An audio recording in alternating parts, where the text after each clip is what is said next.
To find out about Dave Reaver's other compelling and timely videos that are making an impact across the country, see the special preview following this presentation.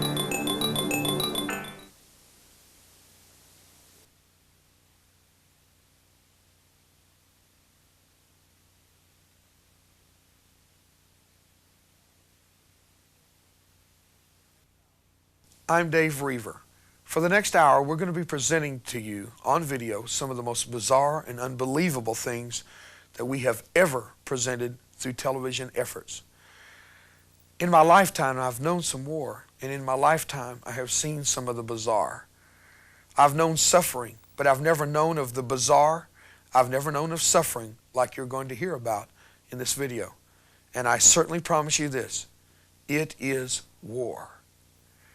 I also think you should know that we accept responsibility for saying up front that what you're going to see and hear is terrifying. I do not want to be responsible for allowing children in the room who are not prepared for this. Parents, please pay careful attention and do as I ask. Please don't allow children to watch this video alone. Today, we are compelled to tell you the truth, the whole truth, and nothing but the truth. So help us God.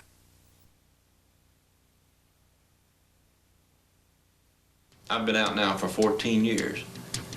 I've only been able to laugh, and this is a serious statement. I've only been able to laugh out loud for about 10 years now. As people remember these experiences, they gag, they are nauseous, their entire body remembers what it was like to be there, to see this, to participate in this, to have this done to them. It's not a game. They really believe this. They believe Satan is on their side, and they will hurt you. The rituals that we went through are horrendous, are horrifying to anyone on the outside that even dares dream that something like this could take place.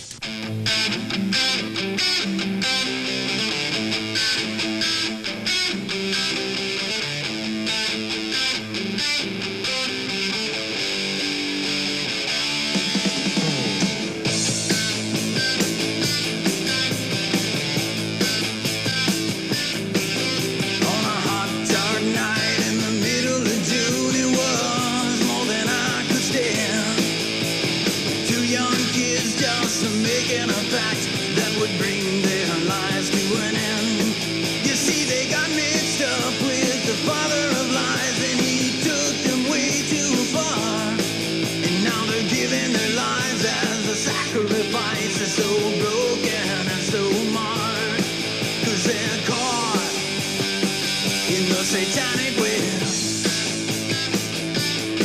and just like the spider, he has trapped them. They try to run and break free, but to no avail.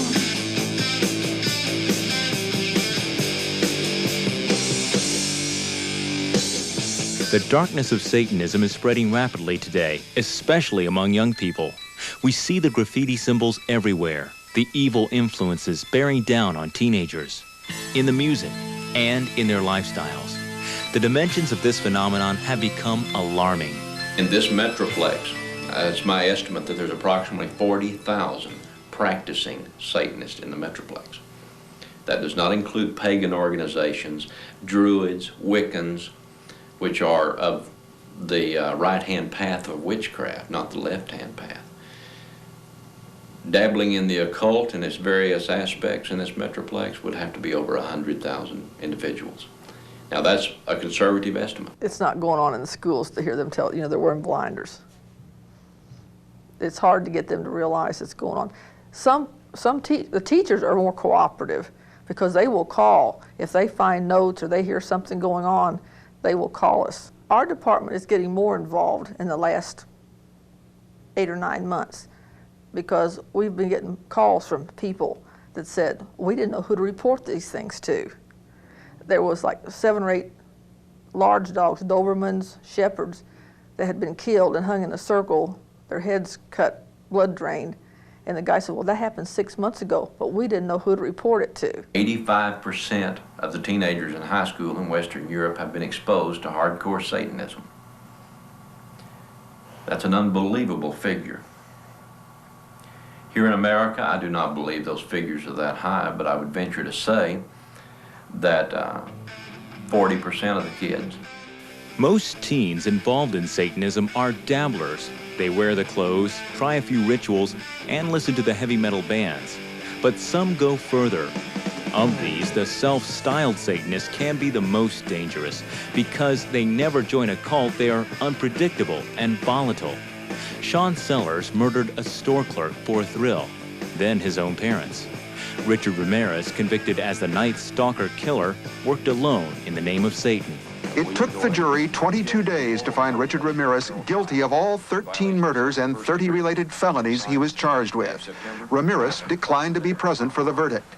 Thus ended the year-long trial of the Texas drifter accused of being the Night Stalker, the serial killer who once terrorized Southern California. All but one of the brutal murders took place in the summer of '85.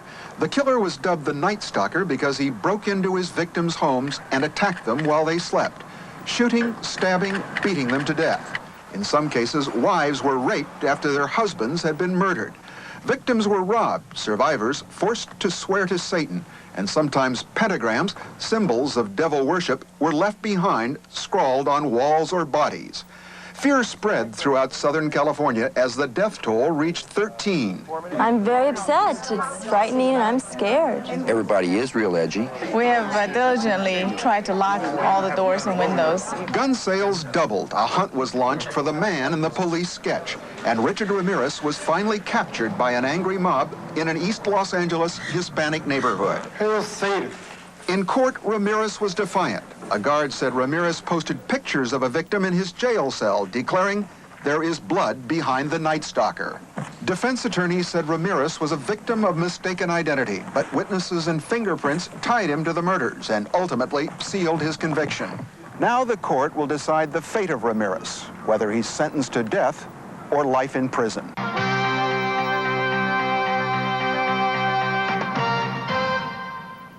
The man known as the Night Stalker has been sentenced to death in California.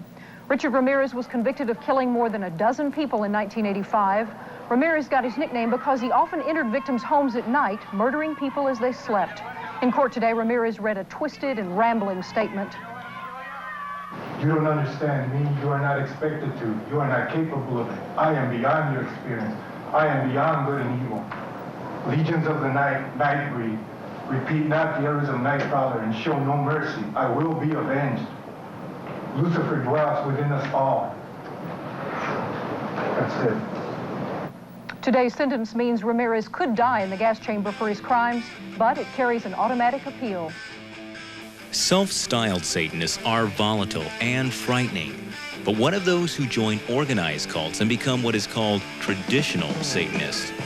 Teenagers recruited into these cults are told of the thrills and untapped power they can achieve through Satan, and they are promised drugs and sex. But do they know what really awaits them in the end? Once they get involved with this, they don't get out because they've taken part in so many criminal offenses that they can't just get up and walk away from it. They're trapped by their actions and they're blackmailed into staying in. Another thing is that there's a good deal of power. It's an addiction. It's an addiction to evil. We all understand. Let's take it to the practical. For the public schools teachers and counselors that are watching, they understand addiction. They understand how an addiction will move from marijuana to cocaine. In my own family, we watched an addiction in my second son move from marijuana into a $700 a day cocaine habit that nearly killed him. He was putting IV cocaine in his arm every 15 minutes during the day. And he didn't just start that way. And these people are into an addiction as well. They start by reading the Satanic Bible. They start by a little candle magic. They start by the Ouija board and getting in touch with the spirit. And they become addicted to the power. There are no motion pictures that have come out that truly show what happens. They don't show the terror that is in the priest's eyes and in his mind. They don't show that same terror in the high priestess, nor in the participants. The power that is derived there. I met with a witch the other day, a high priest of the Wiccan craft, of the craft. And he found out who I had been. And he said, that's a problem I've got right now. He said, I don't have the power to go against people like who you were. He said, Lord, he said, you people could light bonfires and never walk up to it. And I said, that's right. And he said, you could kill me with a thought. And I said, no, with a word. Is that right? I mean, yeah. That's the power that someone who has mastered, who has become an adept in the craft. Now we're talking about a traditional Satanist, not a non-traditional idiot that is playing at this, but somebody that has made this their life's craft. Recently, Dave interviewed Dr. Bob Sloan, a psychologist who's dealing extensively with people trying to escape the terrible after effects of satanic involvement. Each sequence is drawn by a specific person, and I think the pictures illustrate the kinds of things we're talking about. The pictures are also drawn by the patient as they try to remember and try to recall what's happened. So drawing becomes a very important part of getting out and being able to firm up the puzzle that they're trying to put together. So they draw these pictures as a part of their recovery. As you can see here, there are certain steps that are followed. It's not a random kind of thing that they carry out on a whim. There's specific steps that they follow in preparing a small child to be initiated into the cult. They have to do this in this case because the child has been chosen. Oftentimes a baby is chosen for some reason to be the next leader of the clan. In this case, there was a boy who was chosen, and his mother, who herself was a child who was chosen when she was a baby, who is now grown up, now she's an adult, she has a son, she's preparing him. As you can see, the elements he's considered special, and it's the combination, the introduction of pleasure and pain. Here you can see that she is introducing pleasure. At the same time, while she's doing that, she's putting things, objects, maybe a pencil, maybe a heated nail, or some other object that would create pain in him at the same time. As these memories, as this awareness comes to her, she is in torment. As she looks like she's tried to rub it out. Yes. There's a part of her that said, I don't want to say this, I don't want to admit it. There's another part of her that says, yes, it's the truth, I have done it. How could I? I'm so bad, I'm so evil. My night of baptism and initiation, I was initiated by fire, both physically and spiritual fire. And the spiritual fire is, they summoned a demon forth, and it entered my body and set me on fire from the inside out, that I might know discipline and the power of the coven. And I've done it myself to other people. There are horrors that are unmentionables. That's why I say motion pictures can't hold a candle to it. If you will, imagine the young man that was taken off the streets of Matamoros. He would have been mutilated slowly, that his life force not leave him quickly, but slowly, as to increase the frenzy of the sorcerer committing the act. So the greater the pain, the greater the suffering, the greater cries that he gave out, the greater the power derived from his life force leaving his body. That's the belief. Some of Dr. Sloan's patients also speak of the terrors of Satanism. These pictures were drawn by adults remembering things they had long ago repressed, things done to them as children when they had been forced to take part in cult rituals. The following is but one example of a satanic sacrifice. This is a typical kind of ritual which involves the kidnapping of children. And in this case, you can see this ritual ceremony took place in a barn. Here are the bales of hay. It's an old barn. And in this case, you can see the cauldron, the boiling cauldron, the altar, the gold knives, all the elements are here, the robed members of the cult. In this case, the victim is a child, 4 or 5 years old, and the cult victim, who drew this picture was still a child. And the sacrificial victims were, in this case, two, a brother and a sister who had been kidnapped, and they had been seduced. And at this point, she reports that they weren't really scared. They'd probably been taken off of a playground somewhere and said, we're going to go have a birthday party or something. So they weren't scared. They're brought in ages about 7 and 5. You can see the cult leader here. These children are tied onto the altar. And there's also the beginning of bloodletting. So they've cut the boy some. He's starting to cry and she's crying because they realize now what's happening, of course, and there's screaming. It starts to happen. The member of the cult, the child member of the cult, of course, is watching. She's very scared.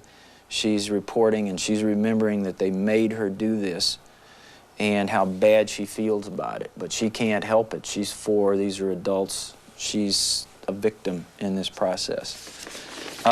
As this ritual proceeds, you can see that there begins to be a lot of blood. You can see that the boy here is then cut open, again, along his chest, ripped apart, his organs taken out, and then he's dismembered. You can also notice that the little girl has lots of little cuts, and she's bleeding pretty profusely here from her groin area. So there's beginning to be a lot of screaming, a lot of blood, dismemberment, and preparation for the cannibalism. You can also pick up in this drawing the worship nature of this. Right. This is not just an event. This is a worship service that builds to a frenzy, builds up to a peak. And this, of course, is, as this person wrote here, preparation for the human stew. Here, the brother is dismembered. He's already gone. He's in the stew. And the child member of the cult then herself is brought up to participate more.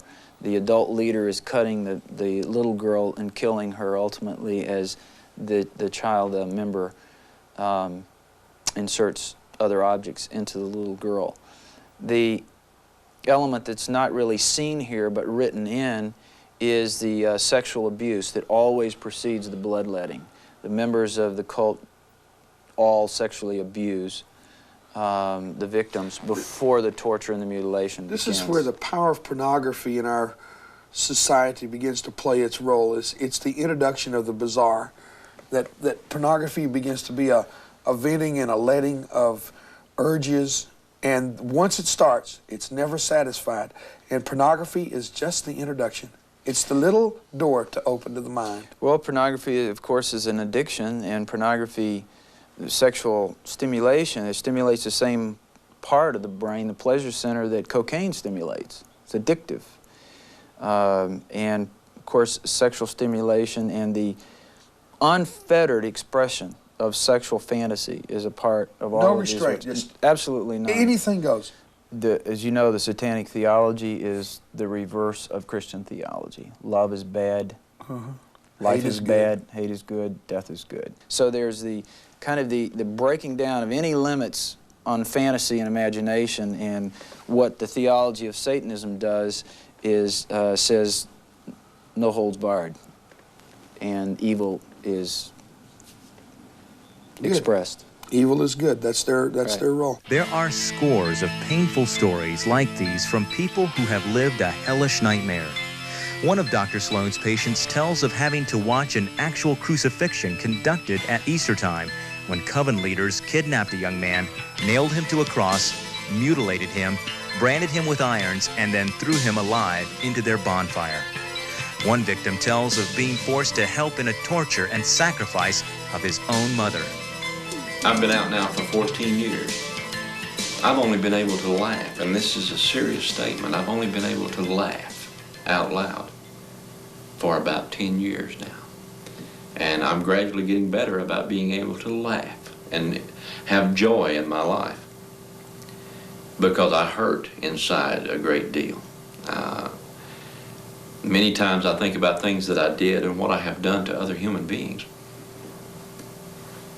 This is not a pleasant thing at all. It's very disturbing. I know that the Lord has forgiven me, and my problem is can I forgive me? And I know that I have to, and that's the fact that I live with. I do, and I'm getting better at it. And I have a wonderful, wonderful wife right now who's very loving and very understanding, and who has a deep understanding of the occult and Satanism from what I've taught her, but an understanding from the viewpoint that a Christian should take towards it. A caring, a loving attitude. I mean, if it wasn't for that, I don't know exactly how I would deal with it today. You know, for years, police officers have had to deal with kids getting hooked on drugs and going bad over a period of a relatively short period in the life of a child, maybe 3 to 6 months, something like that.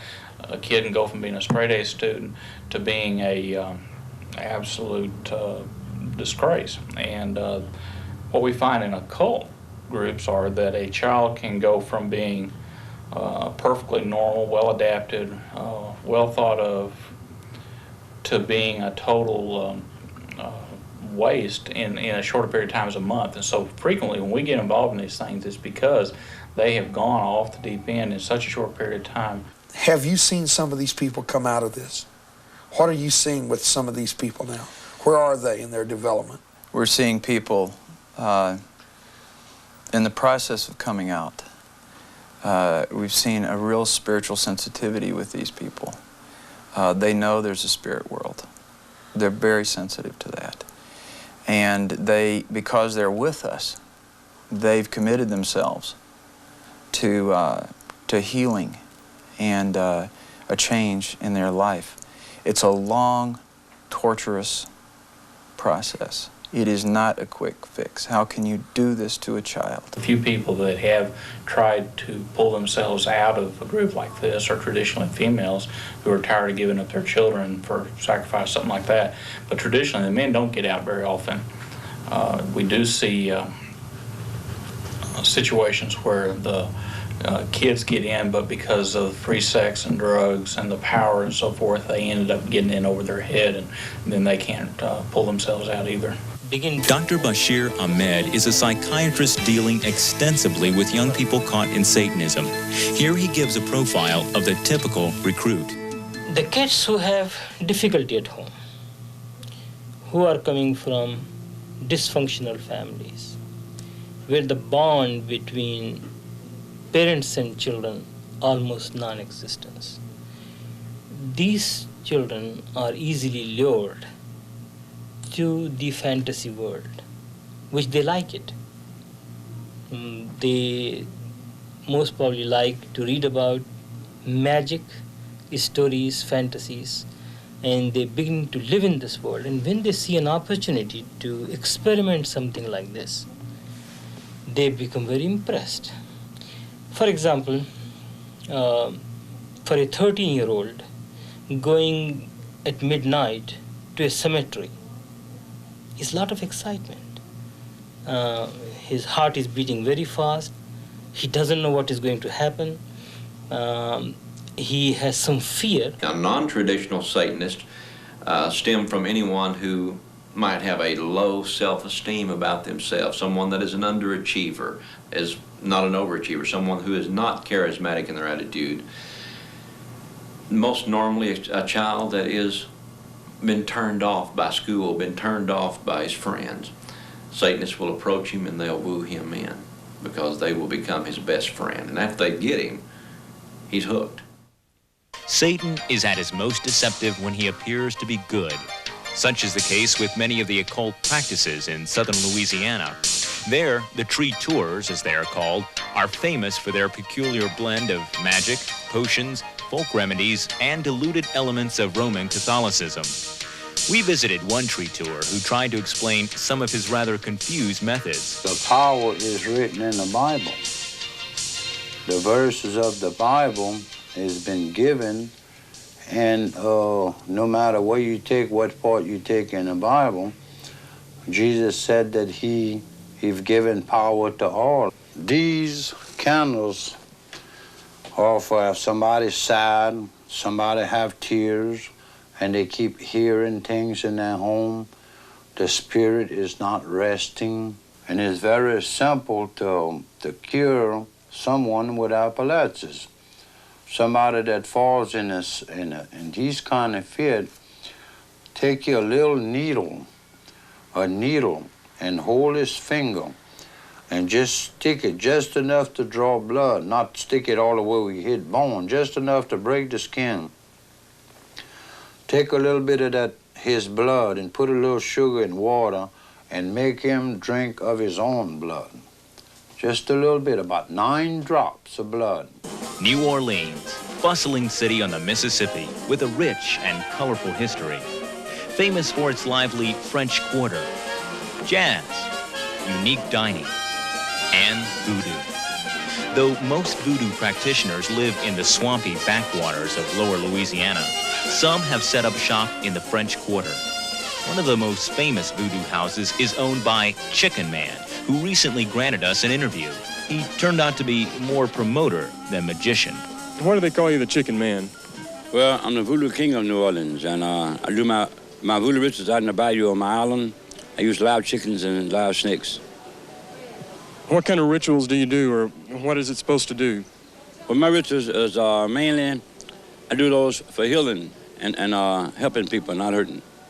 That's the main purpose. And I do a lot of it, use a lot of it for keeping the kids off of drugs. You know, drugs is getting real bad now.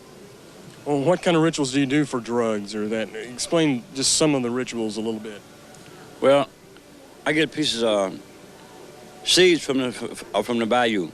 And at night we do our rituals, put all the seeds in a big circle. And while the drums are playing, we put energy into those seeds. And I pass them out to the kids to carry in their pocket. And when they think about going on drugs, they'll put that seed in their hand. Not all Louisiana tree tours stay with the good magic, however. Fahrenberg, a pastor who continually confronts their oft-feared work, explains black magic. I have a man in the church right now that when he first started coming, this man was blackmailing him that if he didn't pay him so much a month, that he was going to put hex and voodoo on him. And this man was in such fear that I literally had to tell this man, if he did it again, I was going to the DA's office. That's what I'm saying. If the people stand up and let these people know that they're going to be exposed, this man quit blackmailing this guy when I threatened to go to the DA with it. Law enforcement officials are just now beginning to learn about cult crime and how to investigate satanic rituals. The slaughter in Matamoros helped to awaken the nation to a growing nightmare. Matamoros is not finished. It's the beginning. It's the tip of a very, very large iceberg. And we're going to hear more of Matamoros. And the lady that was taken into custody, who she claims that she had no foreknowledge of these events and did not participate, I would venture to say she fits the exact profile of being the high priestess of this cult, as well as being the one in complete authority and in charge, not the Godfather. He was under her direct command. I think that our authorities here in the state of Texas have somewhat downplayed and may have missed the boat with her. The Mexican authorities have not missed the boat. They have her keyed in exactly who she is. And it's up to the authorities here to listen to them, pay attention to what they're saying. One Mexico authority down there stated that she exhibited 3 distinct personalities, one of which is this kind, sweetheart, all-American girl attitude. Another one that she exhibited is one that growls and bites and kicks and spits. She exhibits a third one that exhibits tremendous authority and power. That's why I say she probably is. She exhibits the type of personality and the type of demeanor and so forth of an individual that would be in power. People don't want to believe the unbelievable. Vicki Caldwell has been investigating cult crimes for the sheriff's office in Putnam County, Florida, and during the past few months has noticed an increase in activity among satanic groups. I got interested about 4 years ago because a friend of mine up in Ohio, her son got involved and he tried to kill himself and kill his parents. And so I've been studying it since I came with the department. It's been about 1.5 years. I have noticed an increase around here with the teenagers. What kind of things do you see? Mostly your self-styled Satanists, your dabblers, drugs, heavy metal music, role-playing games, animal mutilations. In August of 1986, we had a double murder in which 2 teenage Parkers were found shot quite a number of times in a rural parking lot of a development which was going up. At the time of that investigation, we became acquainted with a term called Dungeons and Dragons, and as part of that investigation, we got involved in some of the occult investigations also. Well, part of the problem is, number one, understanding what they're up against. They have pagans, witches, traditional and non-traditional Satanists, as well as skaters. They have skinheads, freaks, pops. They've got everything under the sun that they're not truly understanding the relationships between each and every one of them, as well as which are criminal and which are not criminal. Who's violent, who is not, who can be expected to turn violent. Someone necessarily calling themselves a Satanist isn't necessarily so. It's a new era for law enforcement, just like when drugs started, it was new. Computer crime is new. People are starting now to realize that there is something else out there. A lot of cases are being reopened because of that. Well, I've been a police officer for 15 years, and probably during that entire 15 years, I have seen things which we now label as ritualistic in nature, but never recognized it. One young woman's body was found, what appeared to be a brutal rape case that culminated in the stabbing of the victim, was left by law enforcement agencies that way, with no further clues. However, upon her chest was Z-E-N across her chest in her own blood. It made no sense to them.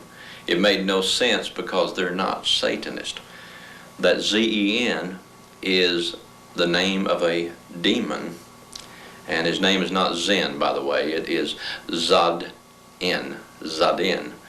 And that demonic entity is who she was sacrificed to, and had they known that, it would have led them in the direction of searching for a Satanist. The most frightening fact of all is that Satanists today have encroached into every level of society, a dangerous and unseen force. Lawyers, politicians, police officers, and this shit's very shocking at how many police officers, how many officials are actually practicing Satanist. And this is one of the other problems that we have in dealing with the crimes, is the crimes themselves are snuffed out. They're hushed up. Or if a crime is known to be in progress, it's very difficult to get anybody to respond to it because of things that are blocked within the judicial system.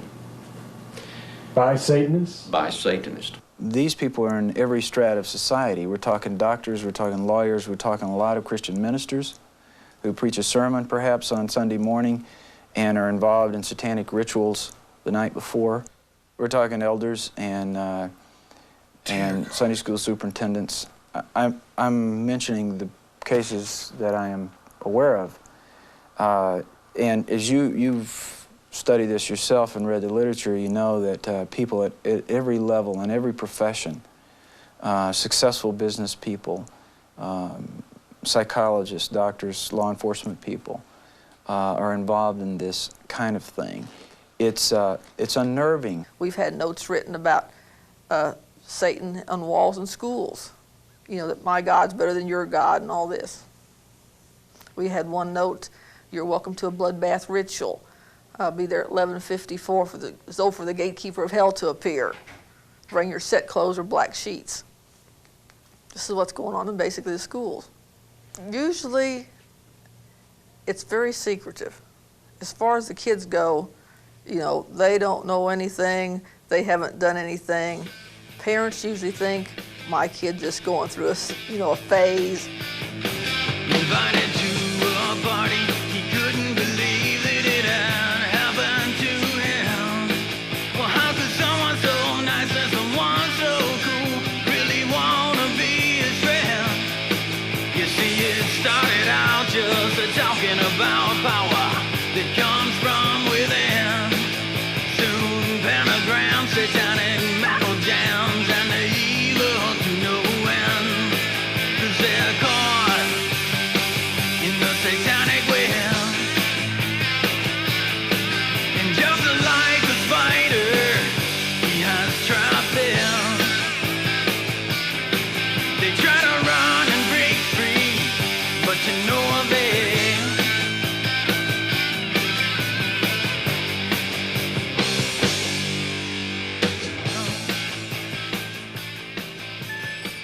In the beginning, Satanists will entice a recruit with these three promises: power, drugs, and sex. Most teenagers recruited into Satanism are boys, drawn by the violent images and rituals and by the fear they can cause in others. Yet without heavy involvement in drugs, most of these recruits would not be able to go on. Most of the time, like I said, there's drugs involved. Just because you're taking drugs does not necessarily mean you're into Satanism. But 9 times out of 10, Satanists are into drugs. I have not seen in my practice any adolescent who have gone to the cult activity without using drugs. As a non-traditionalist begins to get deeper into drugs and more deeper into his known craft and seeking after the powers, he loses sight of reality completely. You're no longer dealing with human beings as you and I know them.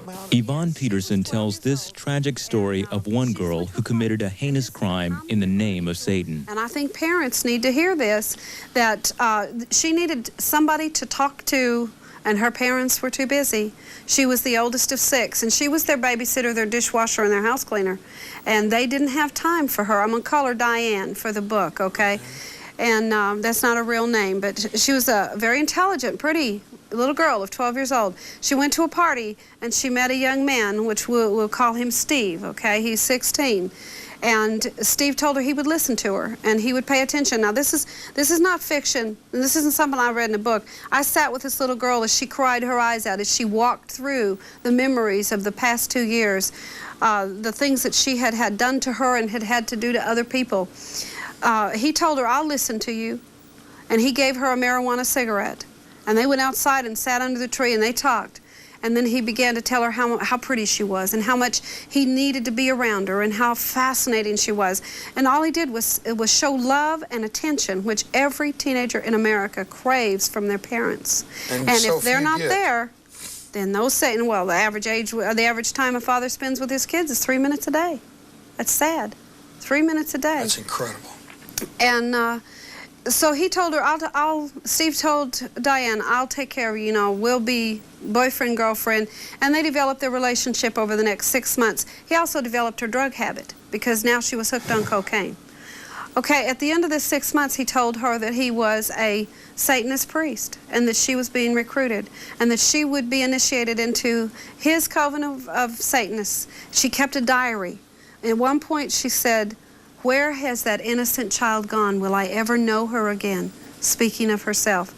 Her tragic notes all throughout her diary, both of her spiritual bondage and her physical bondage to the addiction. And she said she would lay in bed at night and she would hear them chanting and calling her back to the circle. And then on August the 1st, 3 years ago, she was led into a cemetery. And if I might have your permission, I'd like to read from her hand the memories of that night. Please do. I found out that we were having our cult ceremony in the cemetery. That wasn't as shocking as when I found out that Steve and me were going to be married into the cult. Anyway, it was fantastic. The moon was perfectly round and it wasn't even cold. By the black candles, which were primarily used for light, we went through the ceremony of eternal slavery to each other. We cut our tongues and we let the blood pour into each other's mouths. It was nirvana. We were one blood, one being. Rosalie passed the sacred vial around and we performed the ritual of extending ourselves. Bright colors and lightning flashed streaks through the sky. Sometimes the colors exploded like rockets on the 4th of July, both in and out of our head. When the chanting started, they brought in a little baby. He was barely walking. We tied him to a nearby tomb. It was crying. After it was tied down, Chris took out his sacrificial dagger. I held back the baby's head while he cut it from the base of its neck down to its waistline and across the stomach. The baby was still alive, so I broke its neck by just about twisting it off. I hate myself so bad now. I helped in the killing of a baby. Animals made me sick enough and made me feel quite horrible. But a baby, my God, that was someone's child. I know now that I am truly horrible. No punishment I have ever had in the past could even begin to measure the type of punishment I need.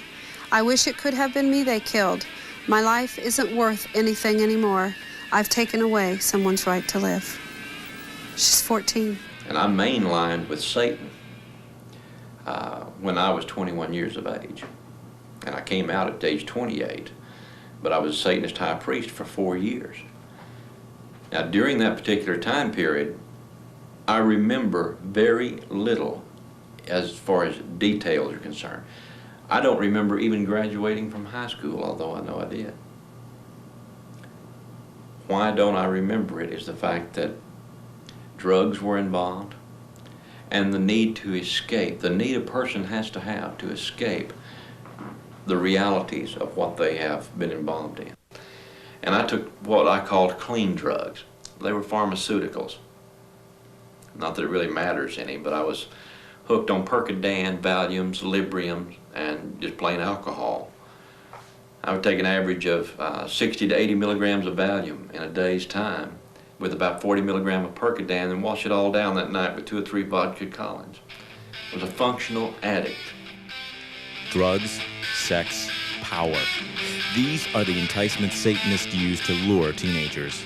Another is music, specifically heavy metal or black metal. I think music has always been a powerful media all the way through. I mean, music was important to you and me, and it's important to the teenagers today.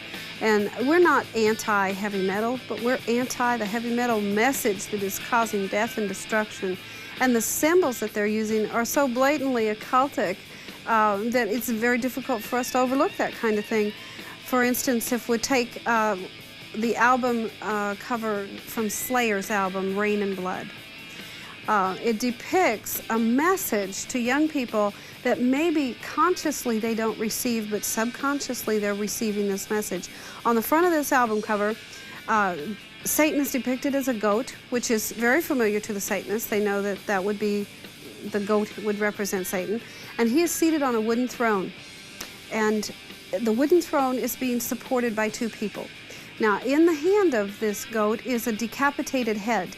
And of course, we're finding decapitated bodies all over America, and that is a common way for a Satanist ritual to occur, is to do the decapitation. And so he's holding this decapitated head, which emphasizes the bloodletting ritual and the murder. And then the throne is lifted up and being carried on the shoulders of 2 men.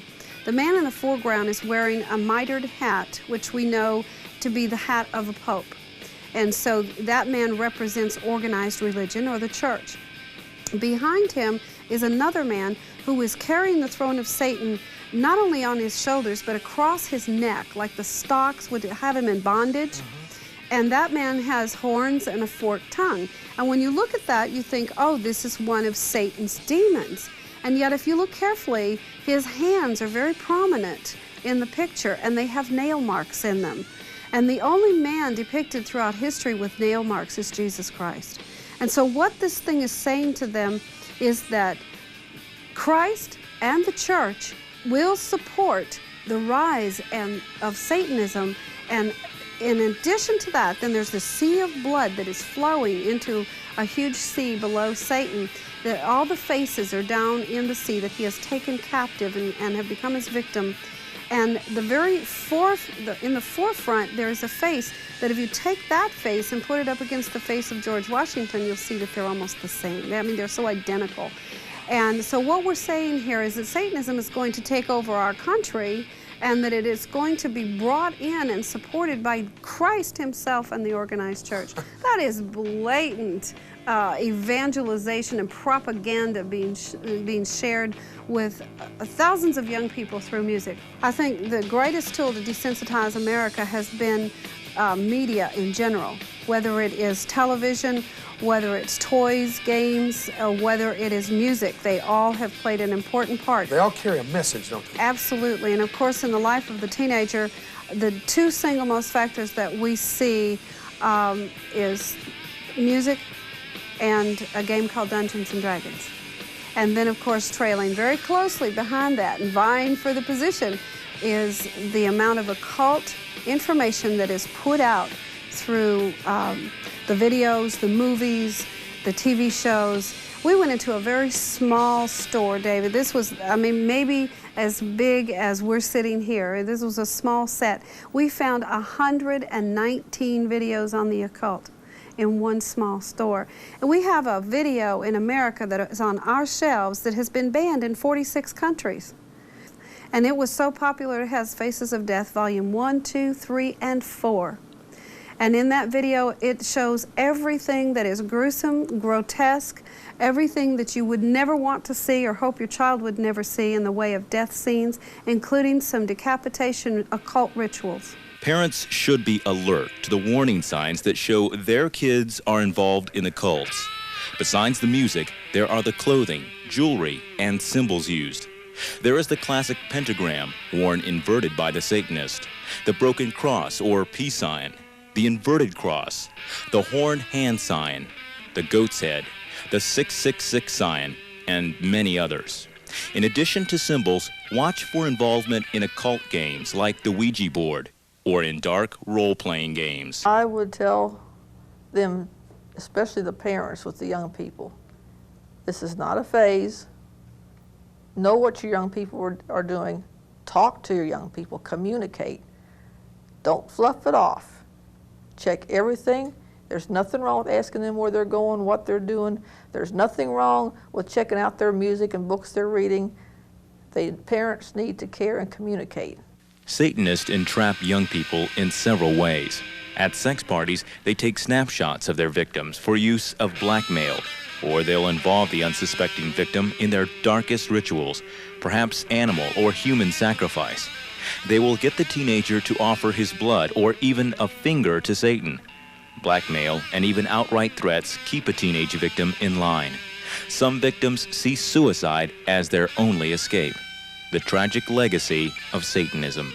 The message I like to give to parents is that be close to the children. Understand them, talk to them, communicate with them. Always find a time where you will make a point to go to their room or sitting in the living room and talk about their school, their friends. 10 to 15 minutes each day is more than enough. Although everybody will surprise, 10, 15 minutes, that's all you're asking? Yes, because they don't talk even 5 minutes in weeks. So 10 to 15 minutes. That's first thing. Second thing is that at least once in a month, try to have a family gathering, not extended family, just 3-4 children, have a picnic or go out somewhere. Half an hour, 1 hour. It gives them a feeling of belonging, a relationship.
The health, safety, and welfare of students.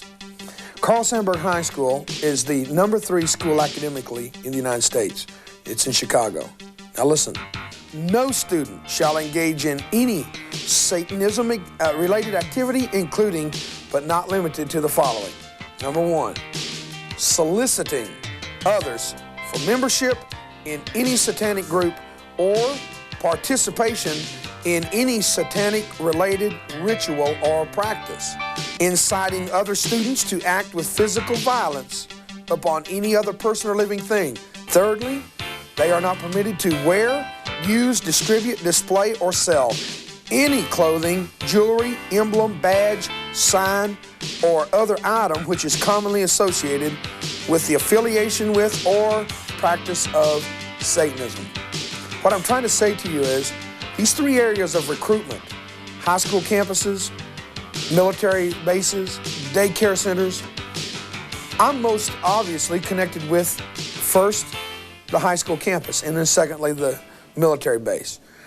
My point, though, is that so much activity is now taking place that school boards are having to enact policies in how to deal with it.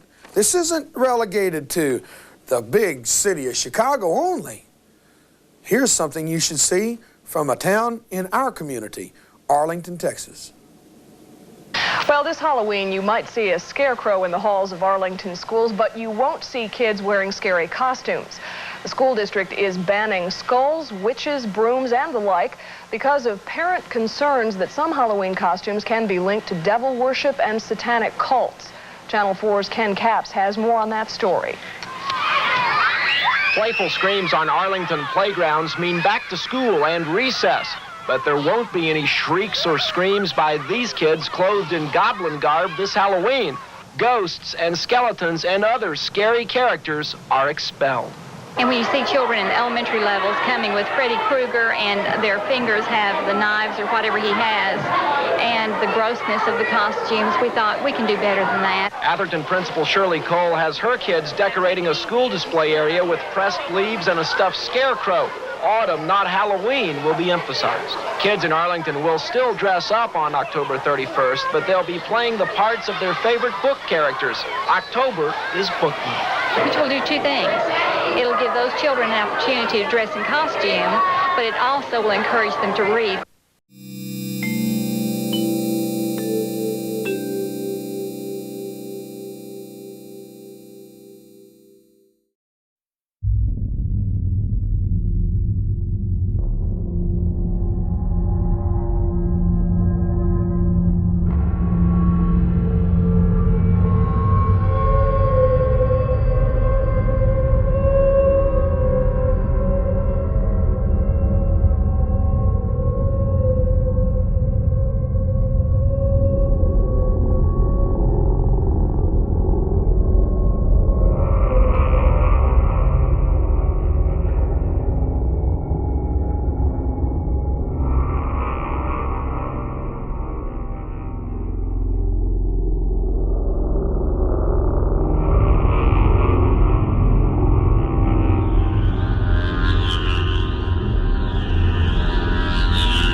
Recently, my brother asked me the question. He said, where was Satanism when we were kids?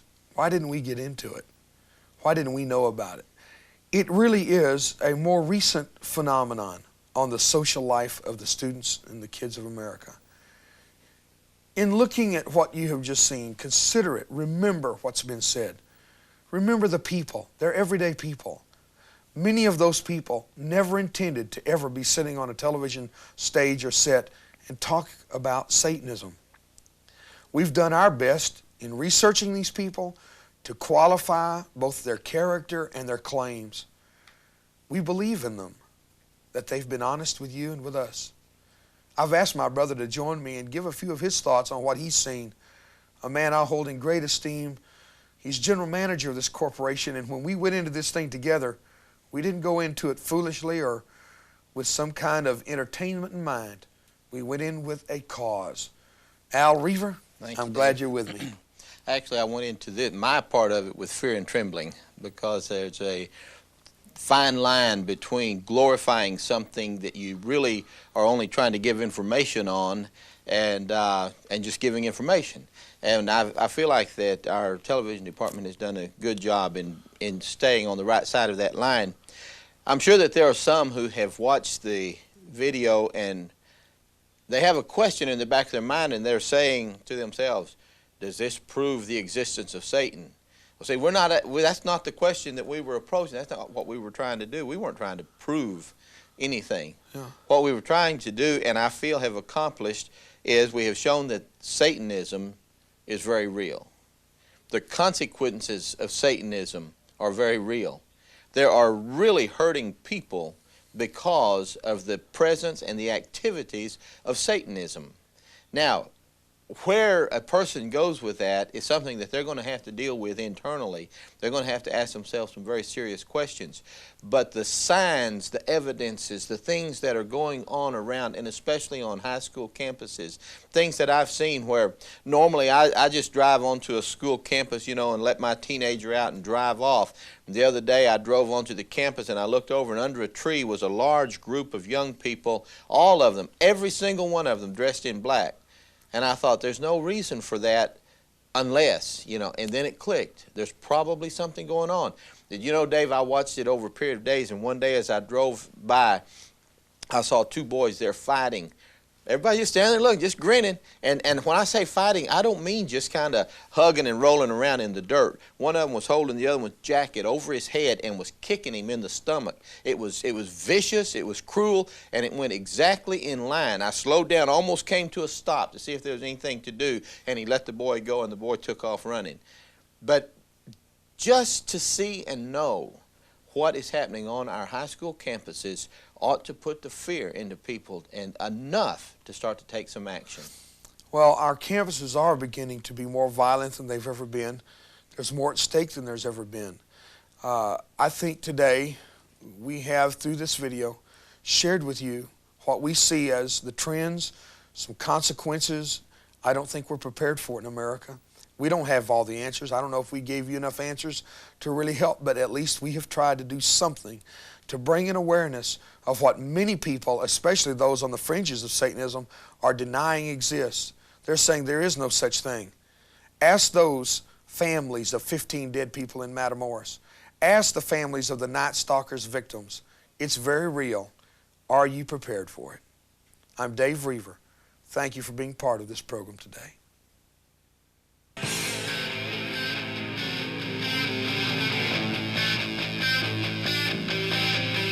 Pretty young girl in a strange new world of power and deceit.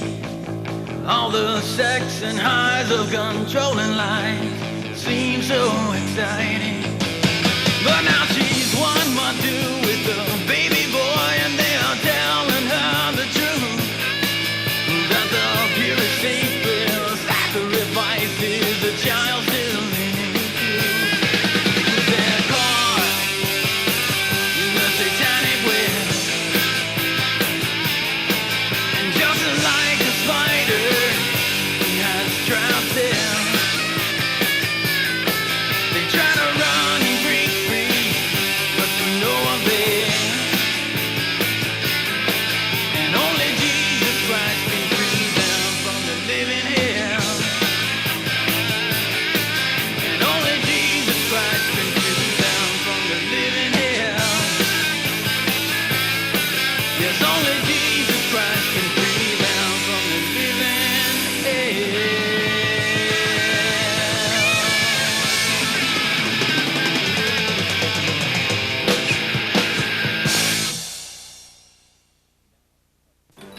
Now, a preview of other powerful videos from Dave Reaver. I'm going to tell you what America really needs. You ready to hear this? America really needs one confirmed case of a pregnant teenage boy. Whoa! Hey, wait. No, hold it. I don't see any of you macho men clapping. Come on, son. I mean, if you're going to boast of your sexual exploits, surely you ought to be just as willing to accept responsibility for those exploits. Doesn't it sound good to have it? Oh, I still haven't convinced you guys. Speaking to 300,000 teenage students a year in scores of high schools and junior highs across the country, Dave Reaver is telling the kids of America what they need to hear on Davey, the high school experience. When I got there, the doctor said, no, you can't go in that room. He said, we're still trying to get his brains in his head. He said, Mr. Reaver, someone ought to be telling these kids drinking and driving isn't worth it. I wish I'd got to that kid a little earlier. And I'm asking you to look before you leap, man. Don't go do something stupid because it feels good. There's more to life than feeling good now. You understand me, students? I'm not being paid to say what I'm saying. I'm saying it because somebody's got to get up in your face and love you enough to be honest, and I will gladly be that one. Dave Reaver pulls no punches in reaching out to this lost and confused generation of troubled teenagers. See this tremendous event captured on videotape. Davey, the high school experience. Thank you. I love you. Thank you.